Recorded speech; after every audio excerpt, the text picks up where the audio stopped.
you got Temu and these others coming out of China, and they can sell to us tariff free under $800, which is everything they sell, and it's creating an undesirable situation for the U.S. economy.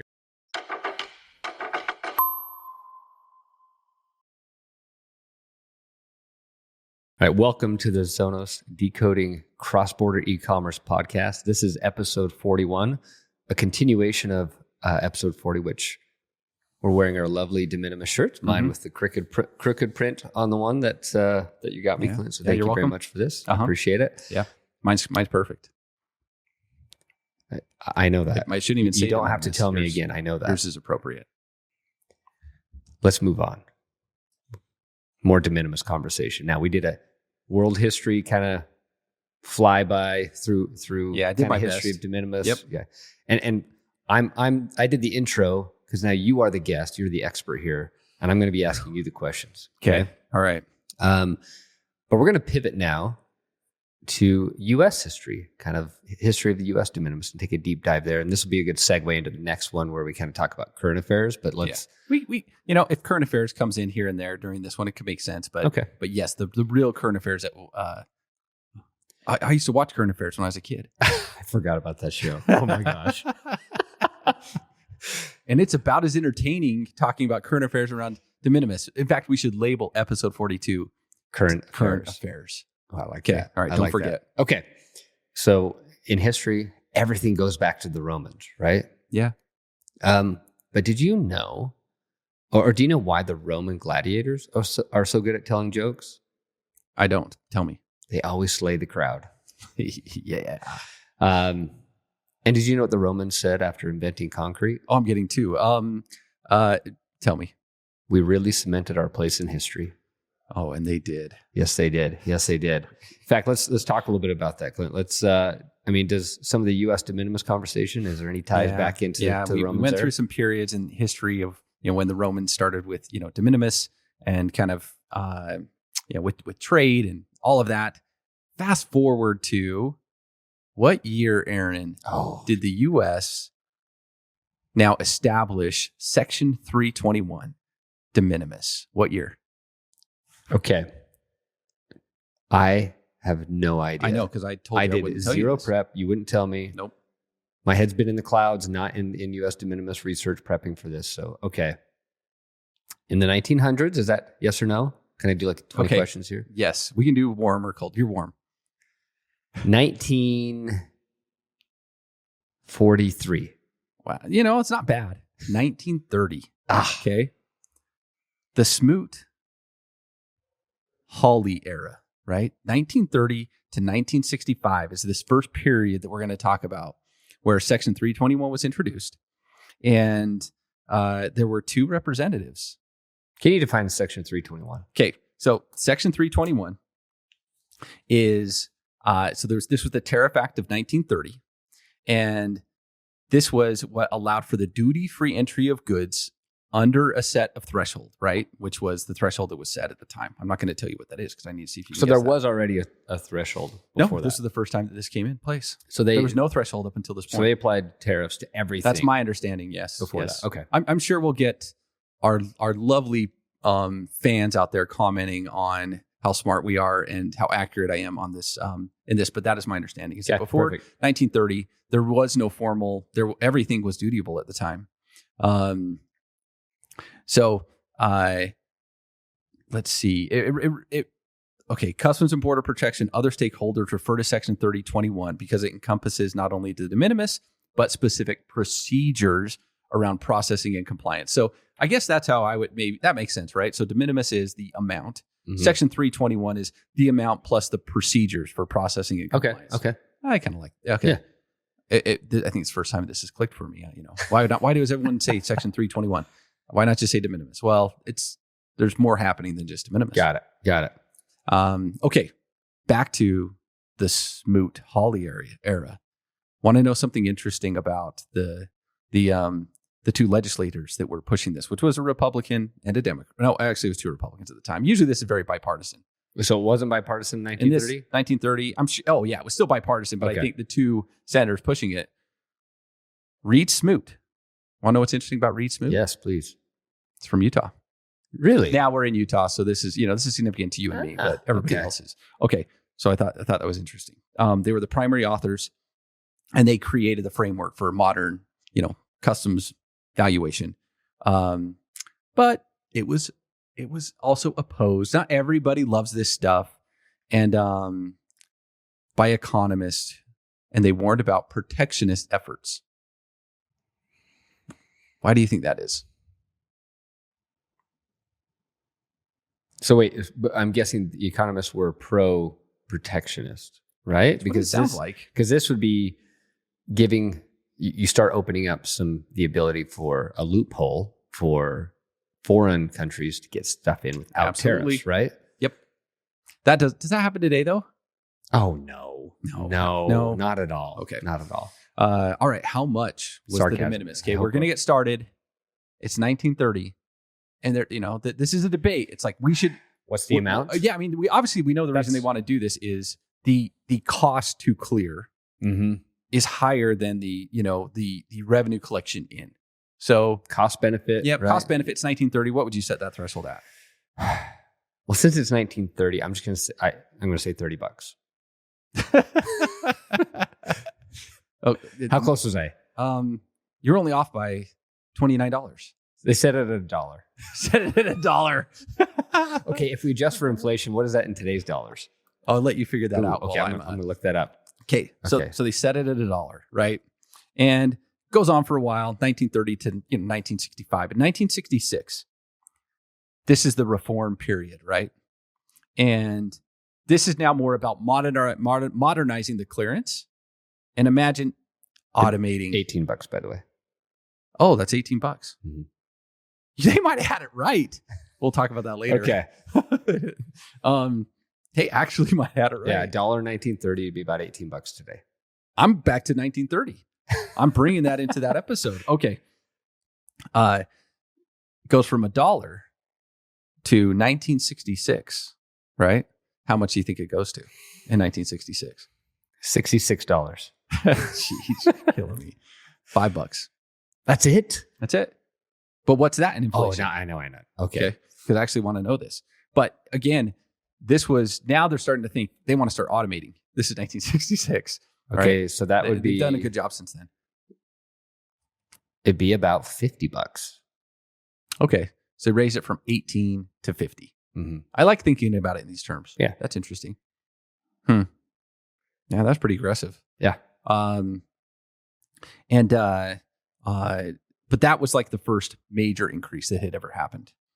But the focus, like I said, a lot of it was around automating and customs clearance. Now, 1978. Okay. Now we're moving on, and the $5 remained, but there was tons of changes at this time. And it was all about customs procedural reform. And this is where automation innovations really started to take place, even though it's interesting because in 1966, that's where they started automating. They're still automating today, right? Oh, yeah. Not everybody wants you to automate, but okay. The automated commercial system came in place, the ACS, electronic filing capabilities, standardizing elements for customs entries, reduced paperwork burden, for low value threshold stuff, procedural reform, so that now a new informal entry procedure came in place for low value shipments. Because I'm imagining that before this time, there was no kind of informal entry happening. So it's still a lot of work. Yeah, I would imagine. Simplified documentation requirements, consolidated processing centers, streamlined clearance procedures, even for below threshold shipments. Then there's some administrative changes, but all right. I think that the only interesting thing I want to talk about here is there was an introduction for risk management approaches, because obviously this is introducing some risk. Now, let's move on here. I mean, there was some impact on trade. I'm going to just pass on that. But 1993, things started to really change. Okay, this was the Mod Act era. $200. So that was the change to 200. $200. That stayed in place. You knew that amount, so I wasn't going to ask you. Yep. That was the first major, not the first major increase, but it was a major increase. No, that's huge. So let's do. So it went from 18 to 50, $200 something. in 1993. Today, $436 in today's dollars. That's wild. Yeah. So you went from 18 to around 50 to then around over 400. Yep. So Aaron, why do you think it changed to such a high number?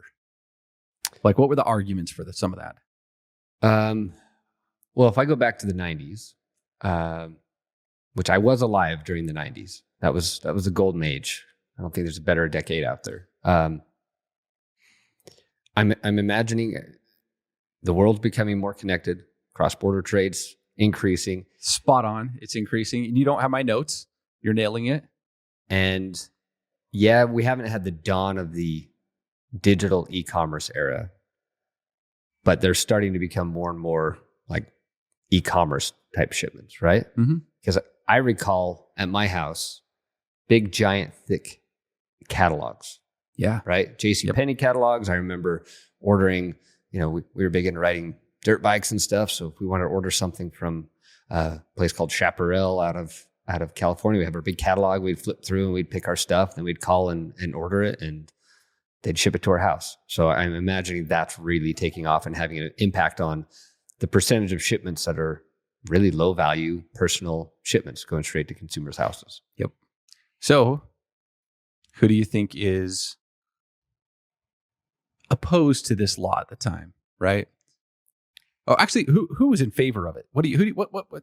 Well, the carriers, like the people moving the packages. Okay, so right? They would be in favor, right? They don't want to deal with. No, they're already starting to, and that's part of the volume increases. Their efficiencies have gotten better. The cost has gone down. Mm-hmm. So they're in favor. Who else is in favor? Retailers, right? Imagine JCPenney would be in favor of it because they're the ones bringing the goods in, and it helps them. So actually, right? No.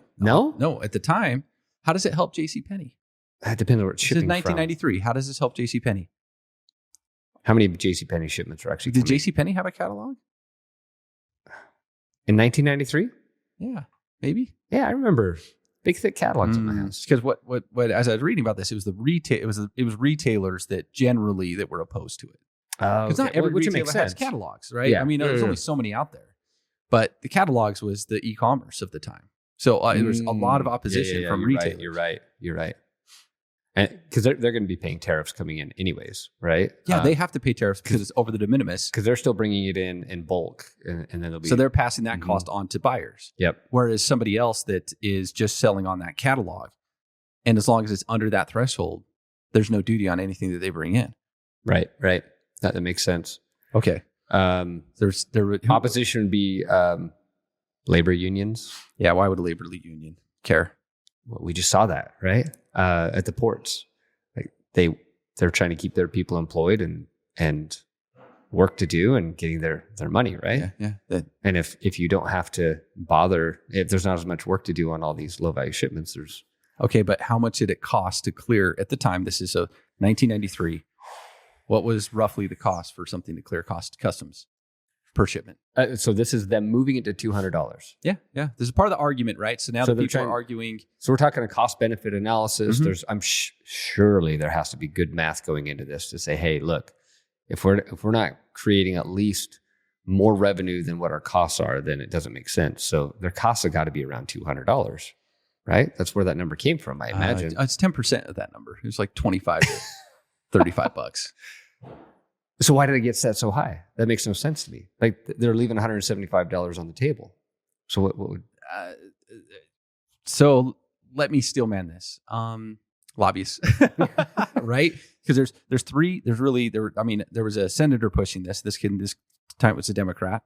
A customs commissioner. They wanted it. Why would a customs commissioner want it? Less work. What's another reason? What do they want? What do they care about? Really, like security. That would make sense. So if they're distracted, like if you're tight on resources, and you have a mandate to keep us safe, then you could see a reason that why. Don't spread us thin with picking up all these little ones. Let's focus on the higher value shipments and make sure we do risk assessments there. Which I can imagine You could still hire your staff, but there's complications with that too. Okay. U.S. Chamber of Commerce as well. They really got involved. And they were for it. Yeah. Why were they for it? I know. I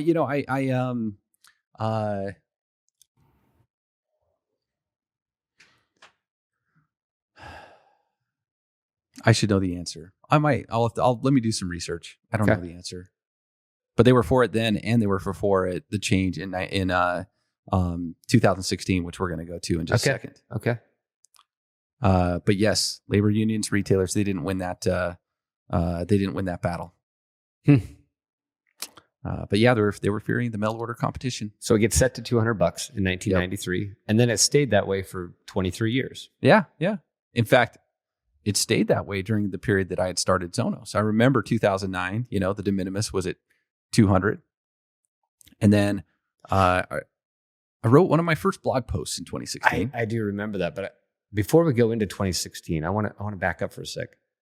200 was still like that feels reasonable, like still on the higher end, but that's still reasonable and kind of compares to a lot of other countries, right? Like 150 euro, 135 British pounds.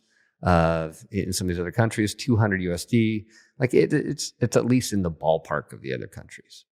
Okay. And then in 2016, I mean, still higher on the higher end. Don't get me wrong. We're still on the higher end. But in 2016, it went 4 times that. It did. That feels completely illogical. Well, why? I should have been okay. There were the same parties coming out, right, wanting to raise it, but the big lobbyist now was e-commerce, right? So e-commerce companies that were doing drop shipping right into the U.S. from China is now arguing for this lower de minimis. That was one of the big reasons. Yeah. I think the same reason still customs wanted to focus on. I mean, it sounded very similar to 1993. A lot of the arguments for raising it. And this is the dawn of cross-border e-commerce is just ramping during all of this. So they're getting flooded with lower value shipments coming from overseas. But that's still like, is the security conversation still part of this in 2016? Like, I think it is. Yeah, no, it was. So give me, what are the reasons why they just like, why would they want to raise it to that level? I think I think the volumes were so high for e-commerce that the efficiencies weren't there to. I just think that they didn't have a lot of it was capacity. Be my what I'm Got it. And I wish I had done a little more research here, but I do know who was trying to push this. A senator. Do you know who that was? 2016. We know Barack Obama signed. Yes, he was. We're back. Utah's back influencing. Obviously, we need to talk to our senators. Yeah, we do. Which one was it? 2016. I know. The oldest senator on planet Earth. It's Orrin Hatch. Okay. That's... Everybody knows probably Orrin Hatch, in the U.S. He's around for a long time. He was pushing it. Paul Ryan was pushing it. Okay. Yep. And then the CBP commissioner too. Balancing facilitation with enforcement. And so, it's, but historically, it's always had bipartisan support. And you know what's kind of happening right now? The opposite. Well, on de minimis? It's bipartisan. It's very It's still bipartisan. Yeah, that part, but but correct. The opposite is like we went too far. Yes. I think we've gone too far. Mm-hmm. When things go too far, it seems like we the antibodies, kick in. And I think that's starting to happen right now because it's introduced, and we'll talk about this more later, but the loopholes when you get to 800, we're the highest in the world. Highest in the world. Yeah, like all of a sudden we're the biggest market. We've got the most buyers with money, and you've got retailers all over, and you got Temu and these others coming out of China, and they can sell to us tariff free under $800, which is everything they sell, and it's it's creating an undesirable situation for the U.S. economy right now. So I think a couple interesting things to talk about in future episodes is what is it? How is it getting taken advantage of? What is happening today? What are the arguments happening in Congress? What is Trump going to do? And then what should they do? Now we get into opinions, and you and I get a debate, because I have opinions, you have opinions, and maybe for once somebody might listen and consider, some options out there for de minimis, but I'll save those opinions for another That sounds episode. like a juicy one. I'm looking forward to it. Yes. Awesome. Keep that de minimis shirt. This one's been great. I will hold on to this. Yep. I may even wash it beforehand. Is this print going to fall off? I know it's crooked. Is it actually going to stay on the shirt? Oh, well, you can iron it back on if it in a straight line. All if right. it does. Okay. I appreciate it. All right. Thanks, All right. Aaron. Thanks, everyone. See ya.